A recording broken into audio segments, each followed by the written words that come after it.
This is the PR Podcast, a show about how public relations helps you tell your story to the world. We talk with great PR practitioners who have the skills, creativity, and just plain savvy to get their clients noticed. Now here's your host, Jody Fisher. Hey everyone, and welcome to the PR Podcast. I'm Jody Fisher. Thanks for joining us. Well, make sure you're watching us on YouTube. You know, if you're on the train or if you're in the car and you've got us streaming through your speakers or through your AirPods or whatever, that's great. But we'd love it if you checked us out on video as well. And we're living in a video society. And watching the show is a lot more fun than just listening to it. As I say, I have the face built for radio, but our guests do not. And so we'd love, and it's just more, you get to know the person when you see them, right? So check us out on YouTube. We are at the PR Podcast. Make sure you put the in front of it, because there's a lot of PR podcasts out there, but only one the PR Podcast. Check us out on our YouTube channel. Like, subscribe, share, all that good stuff. Now let's get on with our show for today. We have a really interesting guest. Caroline Sánchez-Avakian is the Strategic Communications Director at the Ballot Initiative Strategy Center, where she leads national messaging and advocacy efforts on some of the most high-stakes policy campaigns in the country. She's also a New York City area playwright, Emmy-nominated TV host, actor, director, and podcaster, whose new play, 1939, explores history, memory, and moral choice under pressure. Drawing on archival research and survivor testimony, her work examines how ordinary lives are shaped by systems of power, erasure, and complicity. Born and raised in Queens, shout out to Queens, to Cuban and Spanish parents, she's also performed off-Broadway, and she's earned an Emmy nomination for her work on Transit News, blending storytelling with advocacy throughout her career. Caroline, welcome to the PR Podcast. Thanks so much for having me, Jody. It's great to be on. We're thrilled to have you here, and love to have a little Queens in the house. Absolutely.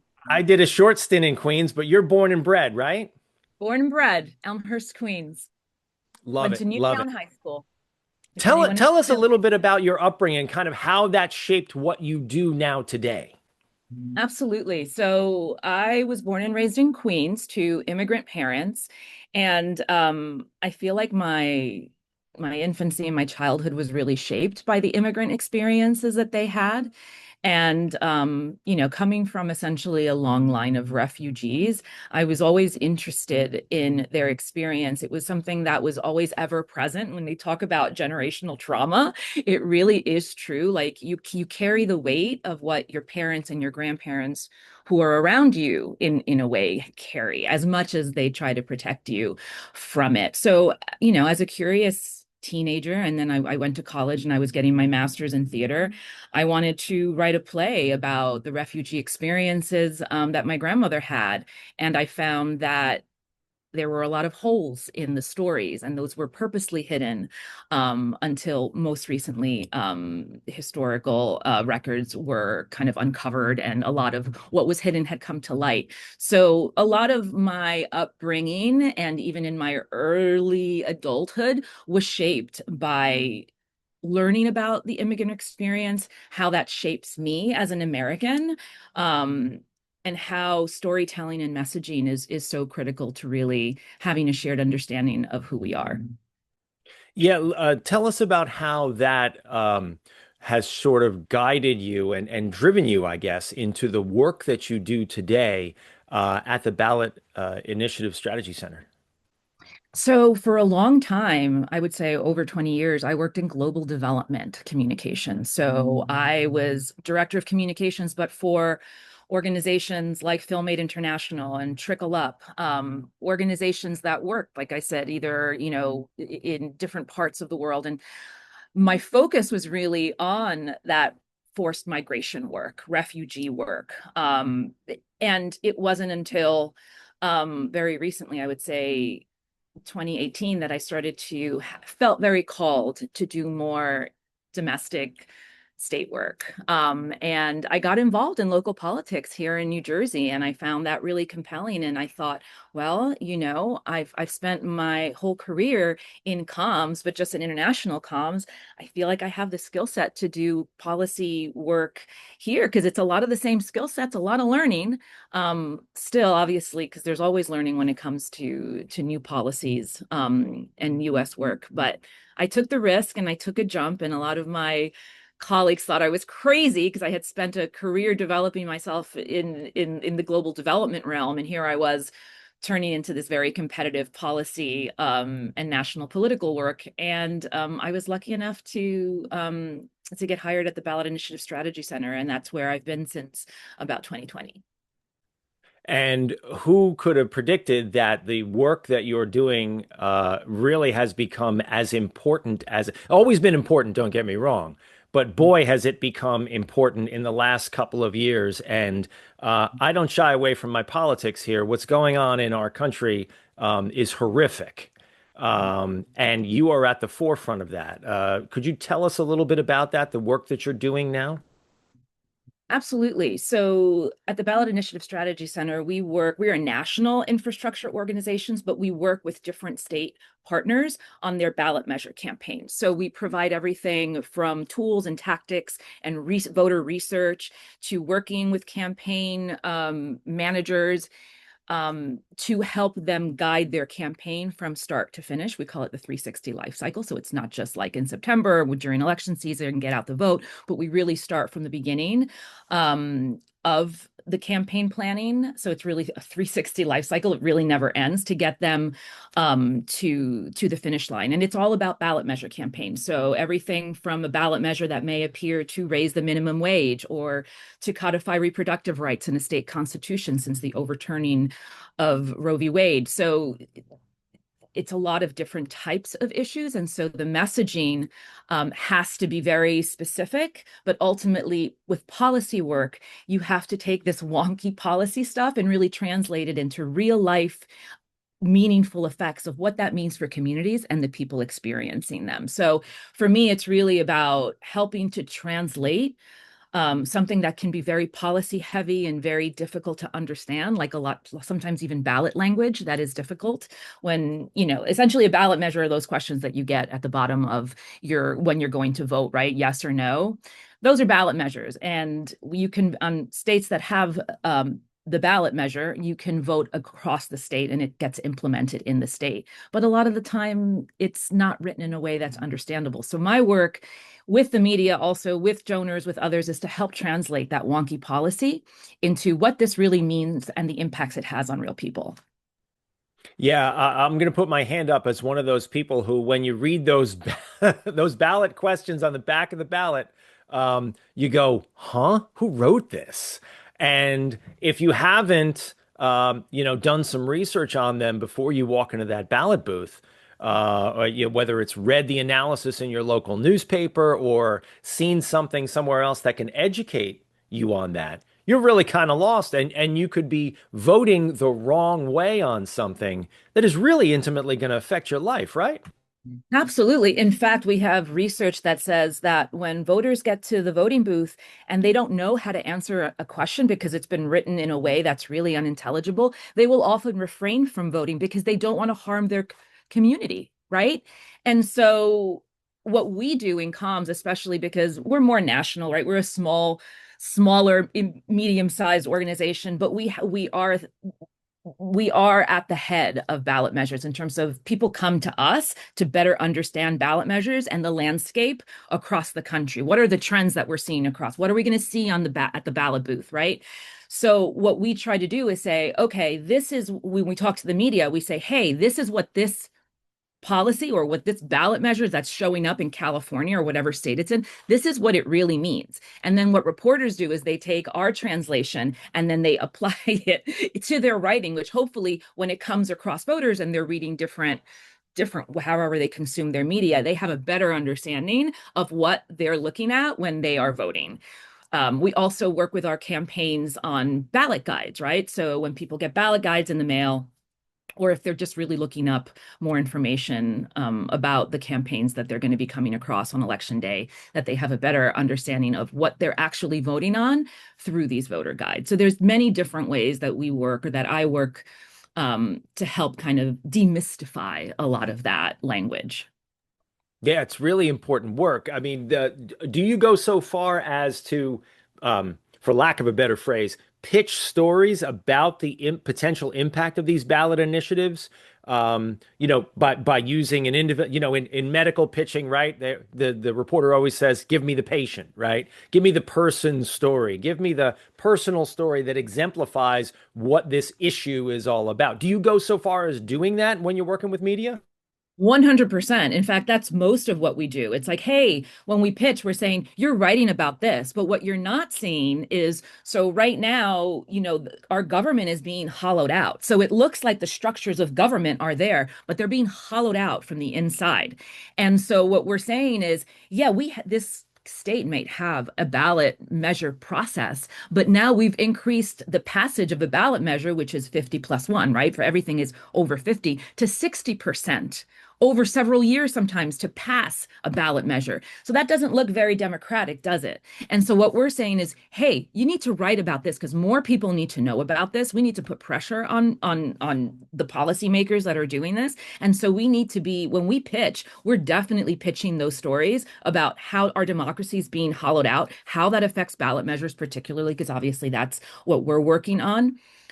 But also, we have to make sure that as a national organization, we're sending reporters to our grassroots organizations on the ground who can better tell the stories of what's happening in their state and connect reporters to those campaign partners, to those people on the ground experiencing, who will be ultimately on the receiving end of those policies, right? And so that, in fact, is what has built trust, especially the last 5-6 years that I've been at BISC, is that reporters come to us because they know that when we pitch to them, we're going to give them the full story, and then we're going to connect them to the real people that can give them that quote, that can tell them what are the real people impacts of this policy. And I think through the years, being really just very real about what they're missing, when some people would say, oh, you shouldn't maybe talk to them that way, is like, no, they're human. They're just like you and me. If we're not really very real with them about what they're missing, then they're just kind of writing each other's stories in a different way.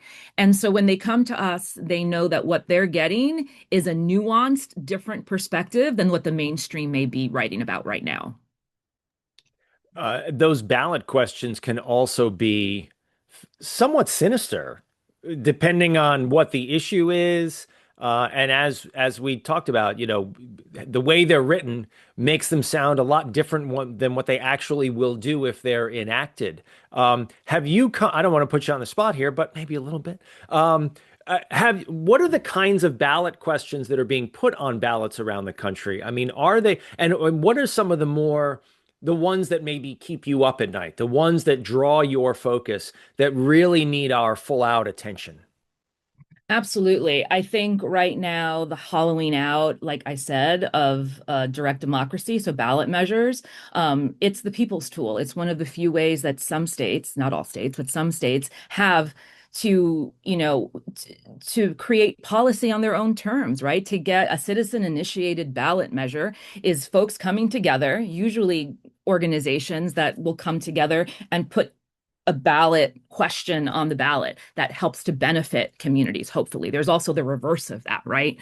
But when you have that option, and you're trying to take it away, that creates a real problem, and it continues to hollow out our democracy. Like I said, the things that keep me up right now are the way that states are trying to take away more of our reproductive rights in states, right? They're really, I mean, if we're talking about a 6-week ban on abortion access, we're talking about women not even knowing they're pregnant at 6 weeks. So that it doesn't even, they have no shot at, being able to make that choice with their own bodies. Medicaid expansion is also something that truly affects tons of communities and is actually proven, that shows up on the ballot and has definitely has both Republican and Democratic support on either side. So it's one of those issues that crosses the aisle. People want better Medicaid. They want to be able to be taken care of later on in their life, and they want, and even whenever they need it. But it's very important that we keep the process intact. And right now, what we're seeing is this hollowing out of that process. Also, right now, trans rights are being conflated with reproductive rights. So they're creating these ballot questions that are meant to confuse voters into thinking that they're actually doing things that will harm the young people. And it's just not true. And again, to your point, Jody, what you said about how ballot questions are written in a way that are meant to confuse because you can only answer yes or no. So they're sometimes written in a way that will make you think you should vote one way, a yes or a no. But in fact, it is deliberately written to confuse the voter. And those are the sinister behaviors that we are seeing, and it's getting worse and worse. And that's what keeps me up at night, is that it is this relentless attack on democracy. And until it's that's why we have to see it as an ecosystem problem and not just as an issue problem or a state problem, because when we come together, it creates those alliances that we need to really fight back. Yeah, and that's why I asked that question kind of in that way, because I think this is everybody's shared experience. You've definitely walked into a ballot booth at some point, a voting booth at some point, and looked at that question and gone, I have no idea what they're asking me. Right. And it could be something incredibly destructive. But because you don't know, like you said, you either vote the wrong way, you accidentally vote against your own interest, or as you put it, maybe even worse, you don't vote at all. Right. Right. Really, really scary. Um, your work history includes, I mean, you're here at this intersection of advocacy and communication, but your work history is grounded in the theater, is grounded in that other in writing and that other kind of storytelling. How are you drawn on those skills to do the work that you do in this very heavy, serious arena? Yes, I think it's actually I always draw from my theater experience because it's the emotional resonance of theater, of that unique experience when you're in a room and an actor or whomever is speaking says something that really resonates to you and mirrors your own life, it fundamentally can change you. That's why theater is so powerful, right? But how do you recreate that very unique experience that only lives in a moment and dissolves when you walk out of the theater, right? So when I think about messaging, especially when it comes to policy, is you have to demystify the policy, but you have to center those emotional stories because that's what people walk away with. And for me, that has anchored everything that I do. And so, how that story gets told, who gets to tell the story, there's power in that. And so much of how stories get told in the world, in the political realm, in theater, is about who has access, right? Who gets platformed.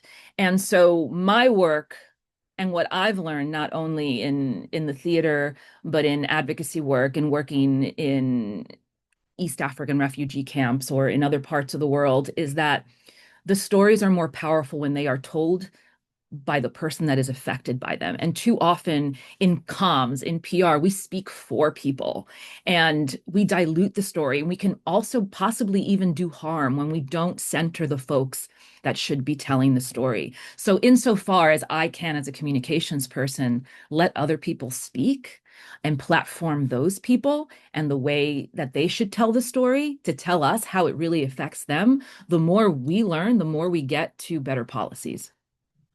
Yeah, I got to agree. I mean, about half of my clients are nonprofits, and these are the do-gooders of the world. These are the people who, from a journalistic background myself, these are the people who have really good stories to tell, right? Yeah. They are impactful, they are important, and they are intensely human. Media can sometimes, and kind of their mistake, but kind of not, oversimplify some of those narratives. And it's your job and my job to push back and make sure that the story that's being told is not only accurate and factual, but also properly nuanced, properly boils the right facts or stories to the surface. And I gotta believe that that is comes through from your theater training as well. 100%. I mean, it's everything. Character and storyline is everything. And in the theater, I learned from, I studied with the amazing Mike Nichols, the director, who ran the theater school that I did. And his question to us in every scene study class was, what is the event of this scene? And does this move the story along? If the scene doesn't move the story along in some way, it's got to go, right? If it's just words on a paper, or say in advocacy work, if it's just kind of fluff, it's got to go, because where there's no emotional resonance, it's not moving the story along that ultimately you want to tell. And that has stayed with me for forever, since I was in my 20s, right? And I think about that. It's like, what is furthering this story along? Whether it's the way we talk about a certain, campaign in a state, whether it's reproductive rights campaign, and what's happening on the ground, and what are the stakes for the people that are actually going to be affected by this policy, it actually shapes everything that I do. I feel like as PR people and as communicators generally, that it's our job to we frequently, let me take a step back. As PR people, we sometimes need to remain somewhat neutral, right? Telling a story factually, accurately, it's describing it to a reporter, because the story gets evaluated and gets printed or doesn't get printed, or reported and doesn't get reported based on the merits of the story. But I feel like we are in a place now, and you're probably at the forefront of this, given the work that you do. I feel like we're in a place where we need to be advocates for not just the stories, but the issues, that we have lost our what's the word, our privilege of being neutral. That we at least I'm personally feeling this. I don't want to put this on you, but you give me your impression that we need to be advocates now more than ever for the good stories, the good issues, the things that are going to help. What's your take on that? Absolutely. I think our country is in a critical moment, that we don't have the luxury anymore of standing back and letting the stories tell themselves. We really need to put our thumb on the scale and say, hey, this matters. And unless we act and take a stance, our democracy is not going to survive. And there is too much at stake. There are too many people hurting right now, to be on the sidelines. So it's much easier for me to say that as a comms person. I'm not a journalist, so I'm allowed to take a stance. But I even see now in the media much more so, a much more deliberate effort to kind of really draw out a lot of the toxicity, a lot of what we're seeing that is hidden from most of the public, that is happening under the surface. And there's been a leveling up, of the media, of communications, of PR folks to really showcase that type of sinister, really sinister behaviors that are part of the world that we're living in right now. Yeah, no doubt it has been, and I've said this in the past too. We are living in, I'll put it this way, probably the darkest and bleakest period of my lifetime. It's just it'll beat you down if you let it. And I think as communicators and PR people and as citizens, it's our obligation to start standing up and to start doing the things that we need to do to advocate, to tell stories, to support our democracy. And that doesn't mean one political view or another. It means getting back to true democracy, because I think we've fallen so far. We always try to, whenever we talk with a guest who's got a breadth of experience the way you do, I always like to ask this question and address the young people who are coming up, because they are the future, obviously, of not just our industry, but in this case, our country. What would you say to them, if they're looking to get into communications in any shape or form, but they specifically want to be working in your area, in this policy, government, democracy area? What should they be focusing on as young people? I think they should be focusing on what really resonates with them. Nobody can tell you what's going to be what you should worry about or what really matters to you. And so I think it's really important, especially when you're doing this kind of work that requires so much mental and emotional labor, in and day out, to ask yourself what really moves you, and follow that. That should be your North Star, because no one's going to make you care about something that you may not care about. And there's people that care about a lot of different kind of things. So follow what you love, do that. And remember that, especially like in communications, like we're always taught, oh, you have to think about the visibility and the vanity metrics and the impact metrics. And in our work right now as a communications professional, like the vanity metrics just don't matter as much anymore. For me, it's all about narrative traction, right?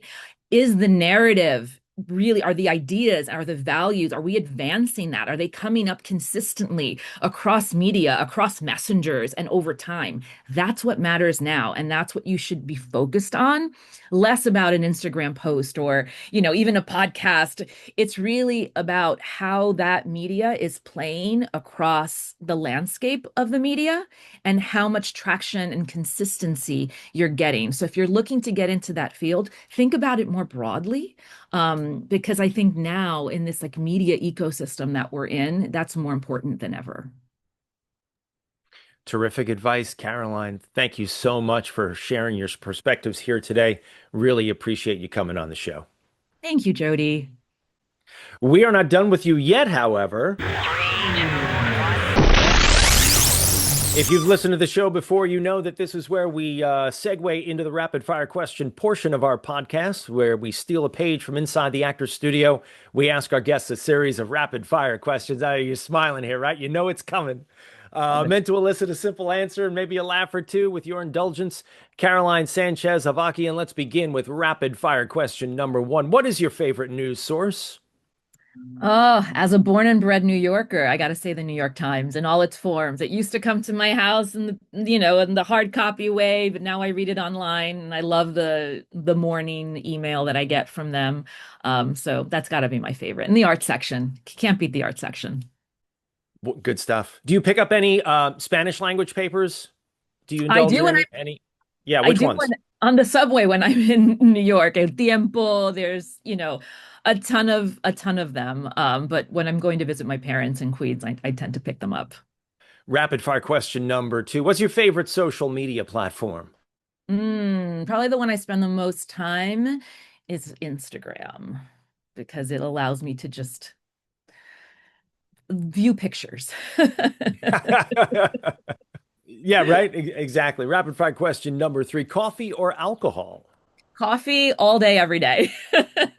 But maybe a glass of wine on those hard days that we were just talking about when it comes to bad policies. For sure. Rapid fire question number 4. What's your favorite on the run food? Oh gosh. When I'm on the run, I love bread. So I will often just stop at a bakery and grab a croissant. I love croissants. They are addictive for sure. And rapid fire question number 5, Caroline, what do you want to be after you finish this career? I want to keep writing. I think in this part of my life, I've really spent some time writing, and I think I have more to say and more to write about. So I think I look forward to keeping that going. Well, we are going to keep an eye on your career for sure. Caroline, this has been a great conversation. Please let people know how they can find you online. Sure. Well, you can find us at my organization's ballot.org. On socials, we're at Ballot Strategy. On LinkedIn, if you want to find me, you can find me on linkedin.com/Caroline Avakian. Wonderful. We'll put all the links in the show notes. Thanks again, Caroline, for joining us here.